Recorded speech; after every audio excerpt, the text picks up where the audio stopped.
Ada banyak definisi kalau teman-teman buka buku, tapi secara umum menurut saya yang disebut sadar itu kita paham tentang diri kita dan lingkungan kita.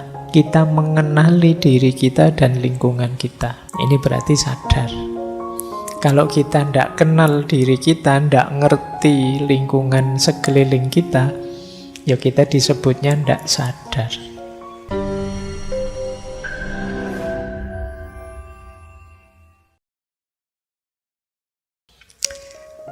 Baik, biar tidak lama-lama kita langsung ngaji ya. Sudah panas ya pikirannya, sudah tidak perlu pemanasan lagi. Bulan ini kita masuk di tema tidak terlalu berat. Saya awali dengan tema-tema santai saja, tema-tema yang tidak terlalu dalam, meskipun ada filsafatnya. Pokoknya nanti kalau ada yang rasanya sangat berat ya di skip saja. Kalau di rekaman di YouTube-nya ya diloncat saja, dicepetin saja sampai sekiranya bagian yang ringan-ringan, kan itu aja. Kalau tidak ada kewajiban, karena ini tidak seperti di kampus yang kurikulumnya harus urut, ada wajib menyampaikan ini, menyampaikan itu. Kita nikmati saja ngaji kita senyampe-nyampeknya. Tidak usah mengidealkan macam-macam, tidak usah menarget macam-macam yang di luar jangkauan kita. Kita nikmati saja apa adanya sesuai situasi kita. Baik, malam hari ini tema kita tema kesadaran. Meskipun saya yakin teman-teman malam hari ini kesini itu sadar kan? Atau ada yang tidak sadar? Tidak tahu Pak, saya kok tiba-tiba di sini padahal ya pinginnya apa gitu. Insya Allah semua sadar ya. Alhamdulillah malam hari ini bisa nyampe sini paling tidak secara medis sadar.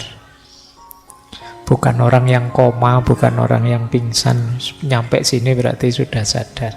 Nah, malam hari ini kita belajar sadar yang lebih berkualitas. Tidak sekedar sadar bahwa kita bangun, bahwa kita sehat. Mungkin ya sehat sangat penting, tapi kita coba menggali kesadaran yang lebih dalam. Meskipun pelan-pelan ya, malam hari ini kita pelan-pelan saja melangkahnya. Nanti ada banyak pikiran-pikiran para filosof, tapi dinikmati saja. Mungkin ada yang bisa ditangkap, ada yang tidak. Bismillah, kita mulai. Saya awali dari definisi. Ada banyak definisi kalau teman-teman buka buku, tapi secara umum menurut saya yang disebut sadar itu kita paham tentang diri kita dan lingkungan kita. Kita mengenali diri kita dan lingkungan kita. Ini berarti sadar. Kalau kita tidak kenal diri kita, tidak ngerti lingkungan sekeliling kita, ya kita disebutnya tidak sadar. Jadi yang paling awal justru paling berat itu mengenali diri. Menyadari siapa aku, mengapa aku seperti ini, mengapa aku di sini, itu bagian dari kesadaran. Oke, itu yang pertama ya. Yang kedua, sadar itu kadang didefinisikan sebagai waspada atau terjaga, bangun. Ya ini lawannya pingsan, lawannya koma, lawannya ngantuk. Mungkin ada yang bilang kalau ngantuk itu setengah sadar Pak. Setengah sadar, setengah enggak. Ya, bisa saja begitu, tapi intinya sadar itu waspada dan terjaga. Nah, misalnya teman-teman tidak waspada, di depannya ada minuman misalnya, terus ketendang. Nah, ketendang itu kan berarti dalam kondisi tidak sadar. Terus gelasnya kesampluk misalnya. Nah, itu kan berarti tidak waspada, meskipun bangun sih, ndak cuma karena kurang waspada. Nah, ini juga disebut ndak sadar. Makanya kalian kan menceritakan pada teman, mohon maaf saya ndak sadar, saya ndak sengaja, terus gelasnya kesenggol, terus jatuh. Nah, ya meskipun istilah yang kedua ini kan sering kita pakai jadi modus. Kalau kita salah, kalau kita keliru, kalau kita khilaf apa, terus alasannya ndak sadar. Mohon maaf ya Pak, saya niatnya puasa loh, ndak sadar kok tiba-tiba di dalam warung kayak gini ya, misalnya. Itu kamu kan pakai alasan itu gayamu biar orang ndak menyalahkan kamu. Padahal kamu asik main game misalnya, loh saya ndak sadar Pak, dari subuh sampai maghrib saya berarti tadi ndak sholat zuhur, ndak sholat asar. Ya mohon maaf ya Pak, ndak sadar. Ya sadar, wong kamu main game dan menang, ya kadang kalah ngamuk-ngamuk, itu namanya masih sadar. Nah, jadi waspada dan terjaga. Ada juga yang mendefinisikan sadar, itu yang nomor 3 itu, isi mental dan pikiran. Jadi kalau ini lebih ke bentuk kesadaran di isi diri kita, isi mental kita. Misalnya saya ada di sini dengan kesadaran saya sedang memberi kajian. Kalian duduk di sana dengan kesadaran sedang mengikuti kajian. Awas kebalik-balik, awas keliru. Jadi isi mental dan isi pikiran. Termasuk kalau kalian sering saya orang Indonesia loh, saya Muslim loh, saya masih muda loh, saya mahasiswa loh. Ini kan isi kesadarannya.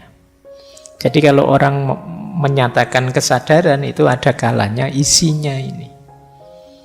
Kalau dibahas yang ketiga ini, tema kesadaran itu bisa luas sekali. Mungkin 90% materi ngaji filsafat itu ya kesadaran. Ya, itu yang kadang-kadang kamu bangun, ya kamu sehat, ndak koma, ndak ngantuk, kamu ya waspada, tapi orang memarahi kamu kok ndak sadar sih? Mbok yo yang sadar kita itu orang Indonesia, mbok yo yang sadar kita itu Islam, mbok yo yang sadar. Nah, kamu itu mahasiswa. Nah, ini yang nomor 3 ini. Jadi sekarang kita tahu ya, kalau ada orang ngomong kesadaran, coba dicek dia ada di mana. Apakah kesadaran yang pertama, pengenalan diri, pemahaman diri dan lingkungan, ataukah kewaspadaan, keterjagaan? Kalau ini mungkin banyak berhubungan dengan tadi ya, medis dan lain sebagainya. Yang ketiga, isinya, isi mental dan pikiran. Baik, jadi ini dari sisi definisinya saja. Nah, ya saya tadi sebelum kesini tiba-tiba melihat judul novel itu. Dulu pernah kita bahas. Karya Ibnu Tufail. Judulnya Hai bin Yaqdhan. Saya bawa kata-kata itu, saya tidak akan bahas isinya. Kalau kalian ingin tahu isinya, dicek lagi ngaji filsafat yang lama ya.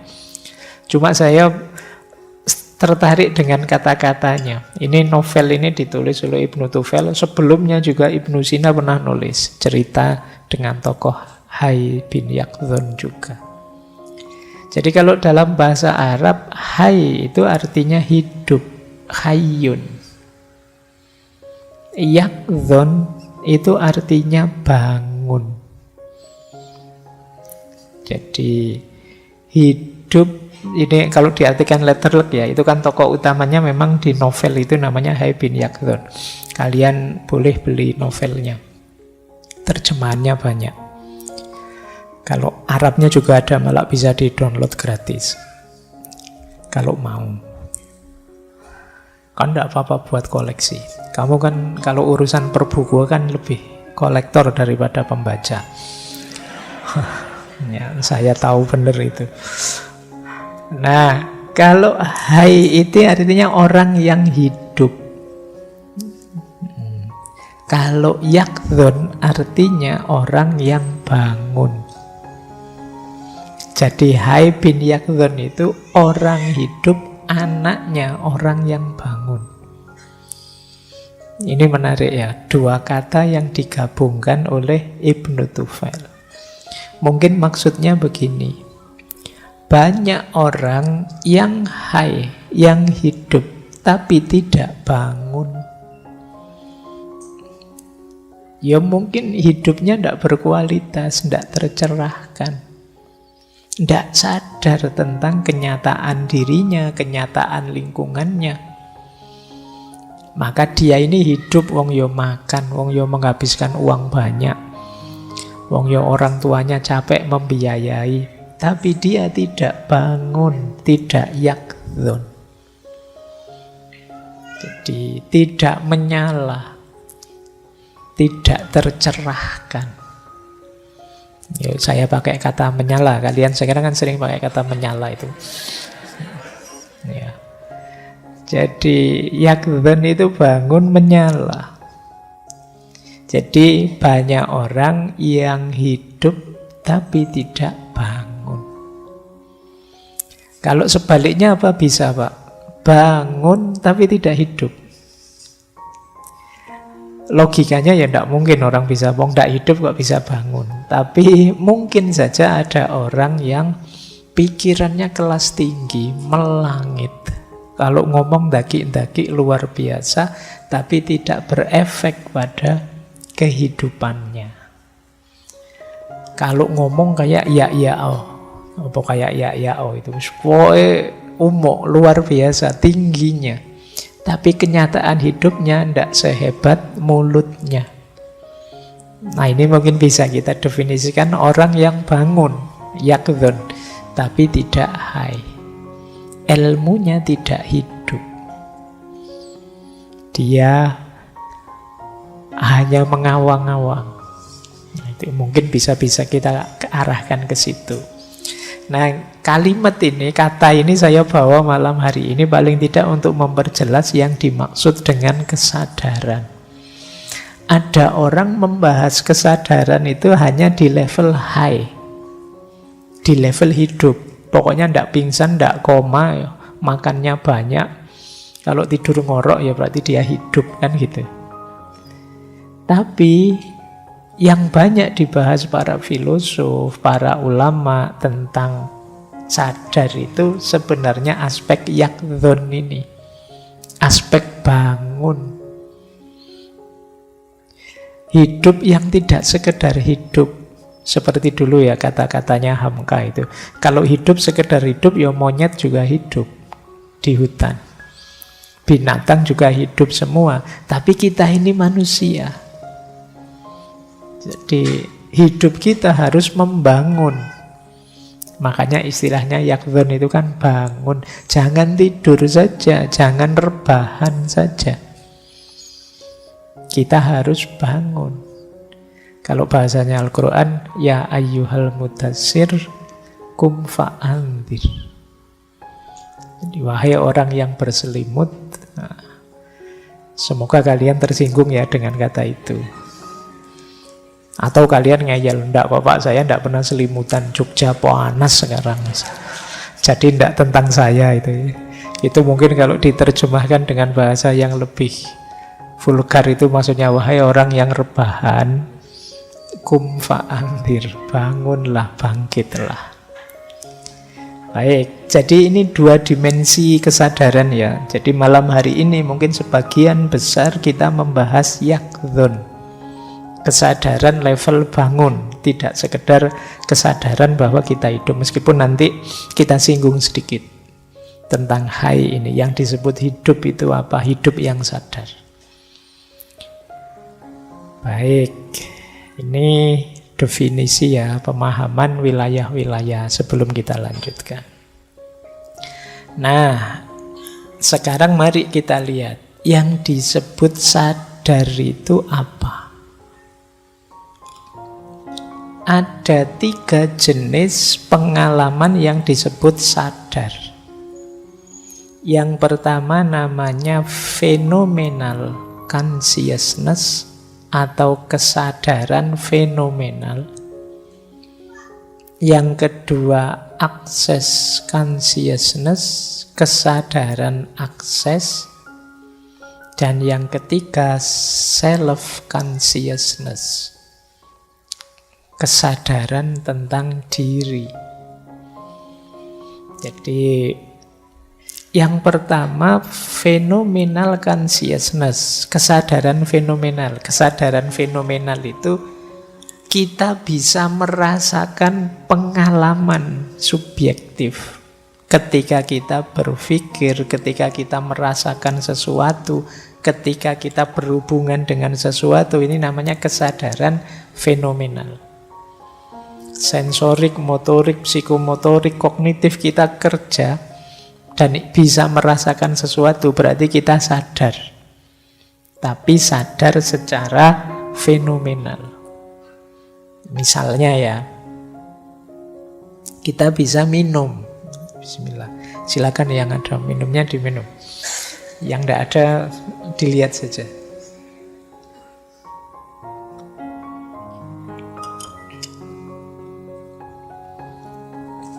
Nah, secara sensorik kita bisa merasakan, minumannya manis. Suka saya senang yang manis-manis. Selain minuman juga saya suka yang manis-manis. Nah, suka atau tidak suka itu emosi. Jadi manis itu sensorik, suka atau tidak suka itu emosi. Kemudian pasti tadi diberi banyak gula, itu kan kesimpulan pikiran. Kita bisa seperti itu berarti kita sadar. Tapi kalau ditanya, Pak, tadi minum rasanya gimana, Pak? Lupa ya, kayak gimana ya tadi rasanya, kok enggak ingat saya, berarti enggak sadar. Nah, ini namanya kesadaran fenomenal. Jangan-jangan ini kelihatan simpel, tapi mungkin sebagian besar pengalaman kita mengalir begitu saja tanpa kita sadari. Ayo kalian tadi berangkat ke sini misalnya, ketemu berapa motor misalnya. Nggak lupa Pak, nggak ngitung saya Pak. Padahal dihitung bisa, tapi kalian kan nggak ngitung, biarkan lewat saja. Itu namanya tidak disadari. Ya, ketika kalian kesini tadi sudah berapa orang di masjid, ya nggak ngitung Pak, pokoknya banyak gitu saja. Ini secara fenomenal kita tidak secara serius ingin menyadarinya. Meskipun ya sebenarnya masuk dalam sensasi kita, pikiran kita tidak membunyikannya. Jadi kalau ini kesadaran fenomenal, berhubungan banyak dengan rasa. Kalau kalian bertanya gimana sih rasanya, gimana sih sensasinya, nah ini phenomenal consciousness. Yang kedua, access consciousness, kesadaran akses. Kalau kesadaran akses itu kesadaran ketika kita tidak sekedar menyerap, tapi juga menganalisis, tapi juga merespon, tapi juga bereaksi tentang itu. Ini namanya kesadaran akses. Jadi pikiran, kata-kata, atau tindakan sebagai respon terhadap hasil serapan kita itu access consciousness. Berarti memang sadar. Nggak lewat jalan ini lagi, sering macet. Nah itu berarti tadi disadari, terus kalian bisa mengaksesnya, bisa meresponnya. Baik dengan pikiran maupun dengan tindakan, bahkan mungkin dengan kata-kata. Ada orang yang fenomenalnya bagus, tapi aksesnya tidak. Jadi dia tidak berdaya merespon, tidak berdaya, tidak bisa memikirkannya, menganalisisnya. Ini jenis kedua. Ada lagi yang ketiga, kalau ini balik lagi ke dalam membaca diri kita. Kesadaran diri itu, aku itu loh kok suka minuman yang manis ya. Padahal kata dokter tidak sehat loh. Terus kita berpikir tentang diri kita, itu namanya self consciousness. Jadi yang disebut sadar itu bisa phenomenal consciousness, bisa access consciousness, bisa self consciousness. Ini jenis pengalamannya. Saya lanjutkan. Kalau informasi, nah inilah cirinya kita benar-benar sadar. Jadi kalau teman-teman ingin menguji saya ini sadar beneran atau tidak, coba lihat 7 aspek ini. Ini konsep ini disebut 7 aspek kesadaran. Dari yang paling fisik sampai yang lebih dalam. Nah, sekarang kita lihat, kita termasuk orang yang sadar apa tidak? Yang pertama, orang sadar itu cirinya mampu menyadari dan menyerap informasi sensorik. Jadi, ciri pertama persepsi. Mata bisa melihat, kemudian telinga bisa mendengar, kemudian hidung bisa, hidung itu apa? Mencium ya. Kamu kalau ciuman pakai hidung? Ya, membau. Ya. Terus kalau merasa pakai apa? Merasa itu lidah apa hati? Iya. Kamu pelajaran panca indera masih belum lulus. Yuk belajar dalam-dalam. Oke ya, yang pertama persepsi. Persepsi normal berarti lumayan, kamu sadar. Tapi hanya satu unsur, masih ada unsur yang lain. Orang sadar yang kedua, cirinya apa? Attention. Attention itu bisa memfokuskan kesadaran pada hal tertentu dan menyisihkan yang lain. Ini namanya orang sadar. Saya sekarang tak ngaji, main HP-nya nanti saja, berarti kamu sadar. Jadi, saya sekarang tak makan dulu, nanti saja main gamenya. Nah, ini namanya bisa melakukan attention. Berarti kamu benar-benar sadar. Ada loh orang itu yang sulit untuk fokus. Tidak bisa melakukan sesuatu secara penuh perhatian. Nah, orang yang kesadaran penuh itu bisa attention, bisa memfokuskan target kesadaran pada objek tertentu. Nah, yang kedua, intention. Intention itu bisa punya target, punya intensi, bisa punya maksud.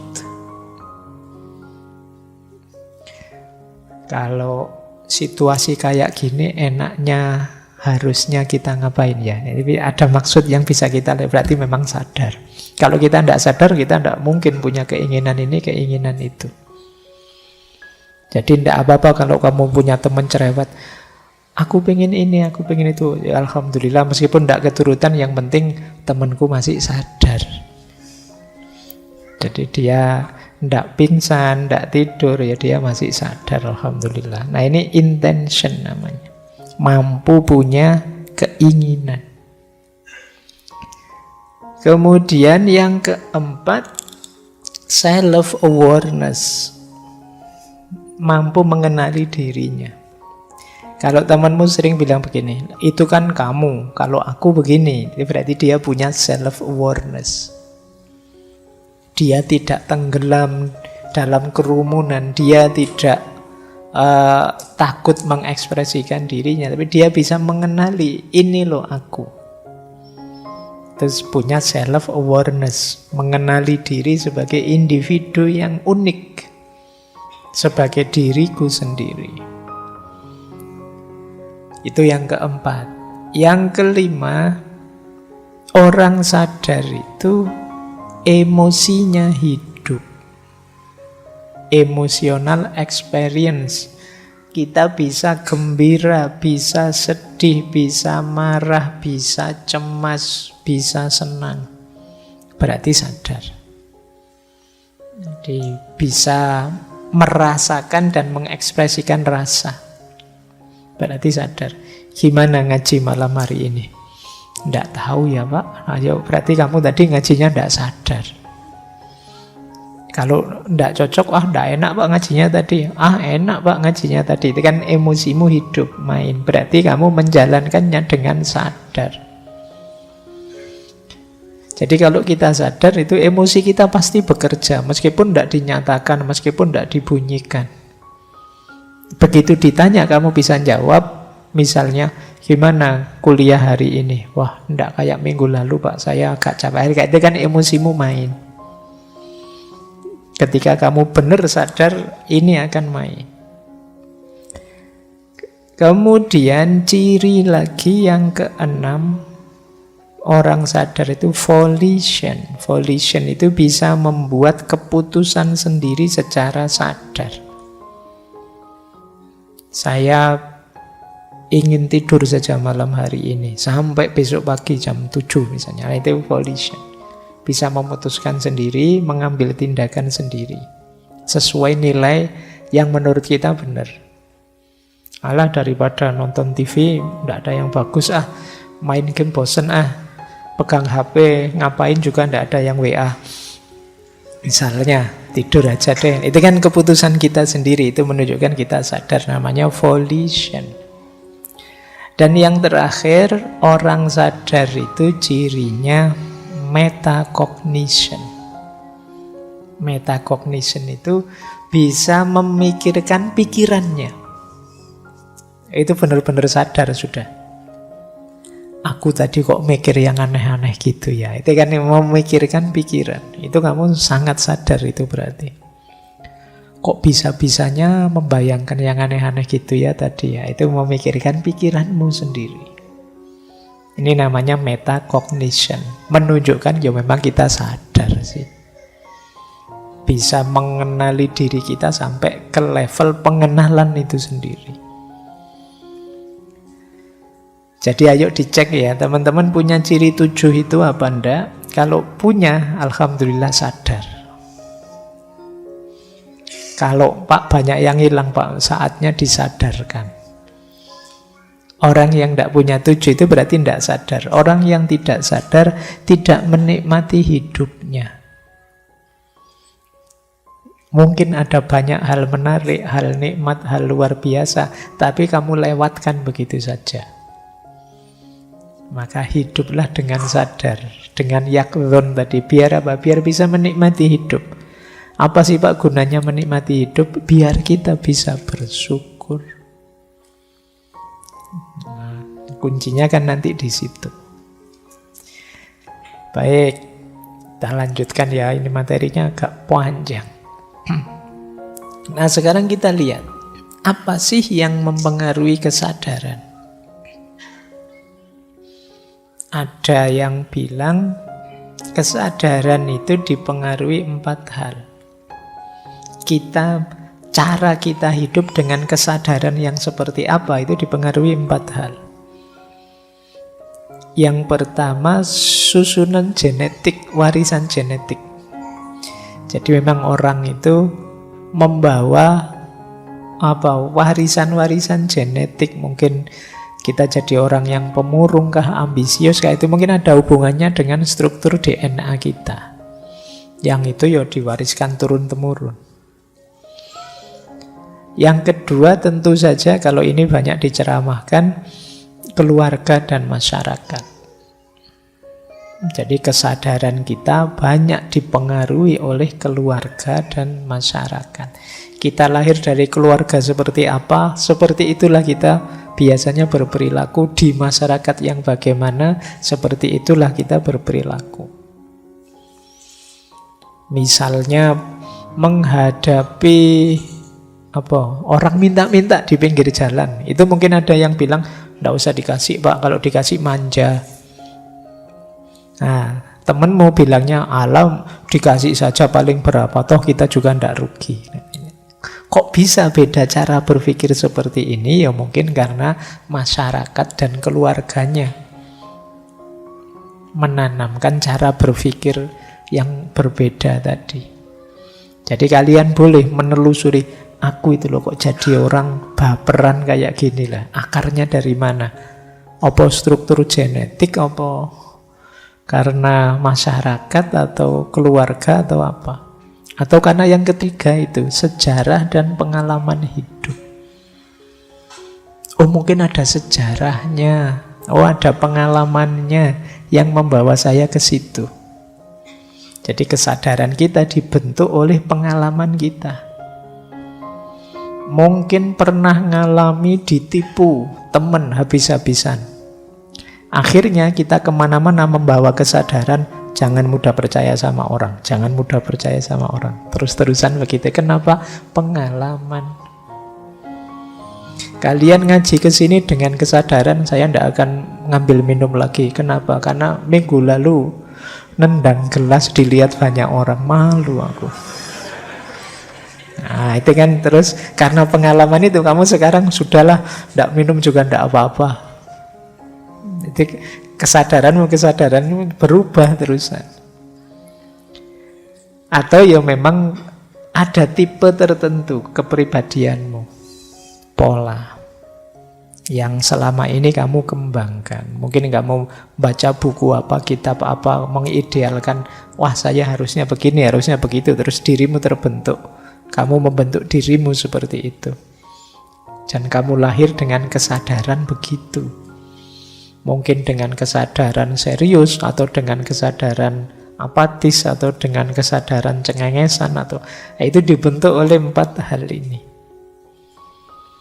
Tapi menarik, kata orang Jawa, apapun isi kesadaran kita, apapun pembentuknya, ayo tetap eling lan waspada. Eling itu kita sadari, waspada itu kita waspadai. Eling itu kita sadari, ayo kita sadari. Iya sih kita ada struktur genetik begitu, ada pengalaman yang membentuk kesadaran kita, tapi ini bukan harga mati. Iya sih saya punya pengalaman traumatik, tapi tidak apa-apalah, akan saya ulang, siapa tahu berhasil. Itu bisa. Jadi itu yang disebut waspada, hati-hati. Jangan menyerah saja ditelan oleh sejarah, menyerah saja ditelan oleh masyarakat, menyerah saja ditelan oleh struktur genetik kita. Kita bisa fight back. Lingkungan memang mempengaruhi, tapi kita juga bisa kok resisten terhadap pengaruh lingkungan. Wah, teman-teman saya itu Pak, sekarang HP-nya minimal 5 juta ke atas sudah mereka yang harganya. Sementara HP saya itu masih HP ya, yang kalau melihatnya sudah saya sendiri agak jijik-jijik gimana gitu. Nah gitu kan. Tapi tidak apa-apa saya pakai ini saja, wong. Yang penting kan fungsinya, bukan mereknya, bukan harganya. Ini kamu bisa kok begitu. Itu yang dimaksud eling lan waspada. Jangan kehilangan kendali diri. Karena kalau kalian sama sekali ditelan oleh genetik, ditelan oleh masyarakat, keluarga, ditelan oleh sejarah, pengalaman, bahkan ditelan oleh tipe ideal kepribadianmu, ya namanya kamu tidak sadar. Kalau ingin benar sadar, boleh pengaruh itu masuk, ya tapi saya tentukan dulu, saya terima apa saya tolak. Jadi semuanya saya yang mengendalikan. Ini yang disebut orang sadar. Itu yang orang Jawa menyebutnya ya tetap eling lan waspada. Kita sadari, oh iya ini pengaruh dari masyarakatku. Tapi baik kok, enggak apa-apa, saya ambil saja, enggak masalah. Nah, ini namanya kita eling tapi tetap waspada. Tapi kalau ini enggak sesuai, ya sudah nanti saja, dipending dulu. Saya tidak terima dulu. Ini menunjukkan kita benar-benar sadar. Jadi kalau pengaruh 4 itu kita biarkan saja menelan diri kita, sebenarnya justru menunjukkan kita tidak sadar. Untuk menunjukkan bahwa kita sadar, ya kita tetap waspada dan eling. Ini saya ambil pakai istilah bahasa Jawa, tidak apa-apa ya, kalian akrab familiar dengan istilah ini. Kapan-kapan kita bahas panjang lebar istilah eling lan waspada ini, biar materi hari ini lebih mengarah. Baik ya, jadi ini yang mempengaruhi kesadaran kita. Yuk dilanjutkan. Ambil nafas sebentar. Kamu kenceng terus ini materinya. Ini sampai terakhir nanti ada bermacam-macam teori. Nah, ini teori yang mungkin sering kalian dengar. Ada kesadaran namanya conscious. Ada bawah sadar namanya subconscious. Ada ketidaksadaran namanya unconscious. Ya, sadar itu berarti yang saya lakukan, saya pikirkan, saya katakan secara sengaja. Sadar. Serius dan sengaja. Kalau subconscious, segala yang tidak kelihatan, jadi tidak berada dalam kesadaran saat ini, tapi dia akan muncul kalau ada pemicunya. Dan biasanya ya munculnya tanpa kita sadari, makanya disebut subconscious. Misalnya apalah kebiasaan-kebiasaanmu. Misalnya kamu setiap kali minum selalu saja diputer misalnya tutupnya. Ini kan kebiasaanmu. Itu kan kamu tidak sadar. Tapi kalau mau disadari bisa. Itu yang disebut subconscious. Ada ndak yang kalau minum ndak mau dari ujung sini tapi diputer, khawatir bekasnya orang, diputer terus minumnya gini. Dan itu kebiasaanmu yang kamu ndak sadar. Keluarnya selalu begitu. Itu kan namanya ndak kamu sadari, tapi kalau mau kamu sadari bisa. Kamu inget-inget, iya ya saya itu kalau minum selalu begini misal. Ini namanya subconscious. Saya itu kalau dimarahi selalu saja terus di kamar, nutup kamar, nyepi, menyendiri gitu. Itu kamu ndak sadar. Begitu. Tapi kalau diinget-inget bisa. Ini namanya subconscious. Kalau conscious itu yang kelihatan tiap hari, pikiranmu, kata-katamu. Kebiasaan-kebiasaan rutin itu biasanya subconscious. Nah, jangan dikira subconscious itu sedikit, justru jauh lebih besar. Ini bedanya conscious sama subconscious. Ada yang bilang conscious mind itu hanya 10%. Yang 90% itu subconscious mind. Jadi gambarnya kayak gunung es. Ujungnya kecil, tapi sebenarnya yang subconscious itu jauh lebih besar. Di situ contohnya conscious itu apa? Keinginan. Nah, willpower. Saya ingin ini, saya ingin itu conscious. Memori-memori jangka pendek. Ini conscious.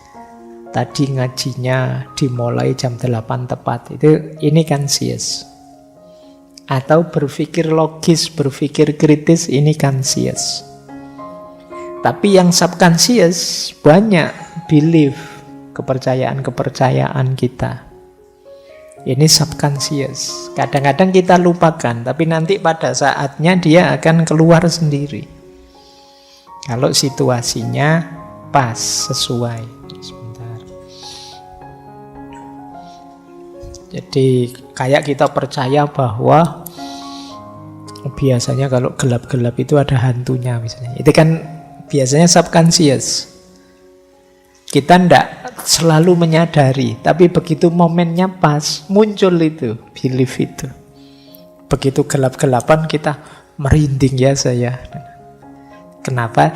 Sebelumnya ada belief itu di subconscious. Emosi-emosi tertentu, kebiasaan-kebiasaan, nilai-nilai, reaksi protektif, Reaksi protektif itu misalnya ya kayak tadi lah contohnya gelas tadi.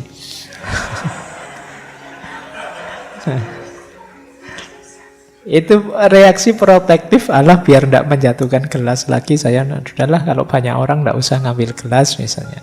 Protective reaction. Long term memory jangka panjang, termasuk intuisi dan imajinasi. Ini masuk subconscious, ketidaksadaran. Jadi diri kita itu banyak sekali hal-hal yang tidak kita sadari dibandingkan yang kita sadari, yang nyetir kita. Apalagi nanti ada yang ketiga, unconscious. Sama sekali tidak kita sadari. Kalau subconscious tadi kamu ingat-ingat, kamu petakan ketemu. Iya sih saya biasanya begitu. Saya punya gaya hidup begini yang kadang-kadang keluar. Saya punya habit seperti ini. Tapi begitu unconscious, itu kamu ingat-ingat juga tidak ketemu. Dia dalam situasi sangat khusus akan muncul.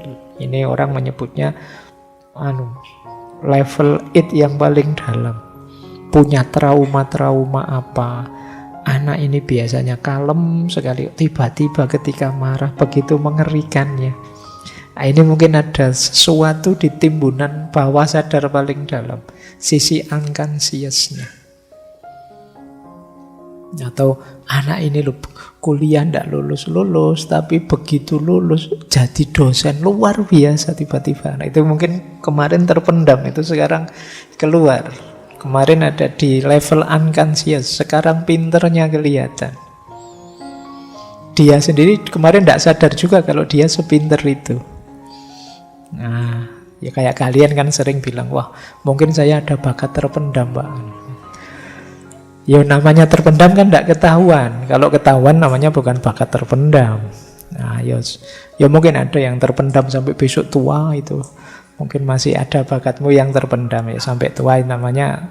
Nah, ini level unconscious, ketakutan-ketakutan tertentu itu unconscious. Kita sendiri mungkin tidak sadar kita punya ketakutan itu. Jadi 10% conscious, 90% subconscious. Ini yang mungkin kadang-kadang orang secara general bilang, oh manusia itu hanya menggunakan 10% dari akalnya, dari otaknya. Mungkin yang dimaksud ini. Ya saya tidak tahu.